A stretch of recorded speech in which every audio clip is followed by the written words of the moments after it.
السلام علیکم ورحمۃ اللہ وبرکاتہ. سب خیریت سے ہیں عاقل بھائی؟ آپ سے دو سوال پوچھنا تھا، براہ مہربانی تھوڑا رہنمائی کر دے.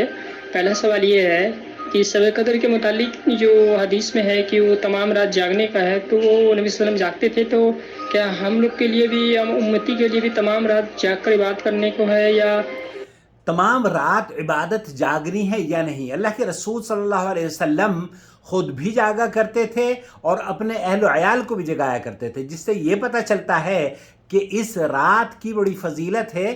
یہ 1000 راتوں سے 1000 مہینے کی عبادت سے زیادہ فضیلت والی رات ہے. تو لیلۃ القدر خیر من الف شہر. تو اس رات کو جاگنا سب کو چاہیے، اور آپ خود بھی جاگیں اور اپنے اہل و عیال کو بھی جگائیں. اللہ کے رسول کی یہی سنت ہے.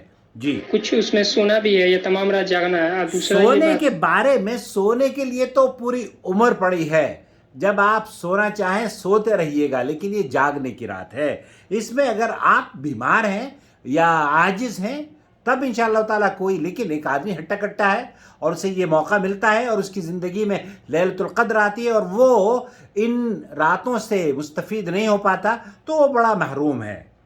بات ہے کہ وہ جو دعا ہے شب قدر کی، اللہم انک عفو تحب العفو فاعف عنی، اس کو کیسے پڑھنا ہے؟ اس کو چلتے وہ پھرتے؟ دعا کیسے پڑھنی ہے؟ چلتے پھرتے بھی پڑھ سکتے ہیں، اٹھتے بیٹھتے بھی پڑھ سکتے ہیں، کام کرتے ہوئے بھی پڑھ سکتے ہیں. اور جب آپ نماز پڑھ رہے ہوں تو نماز پڑھتے وقت بھی سجدے میں بھی پڑھ سکتے ہیں، تشہد میں بھی پڑھ سکتے ہیں، سلام سے پہلے بھی پڑھ سکتے ہیں، سلام کے بعد بھی پڑھ سکتے ہیں، قنوت میں بھی پڑھ سکتے ہیں.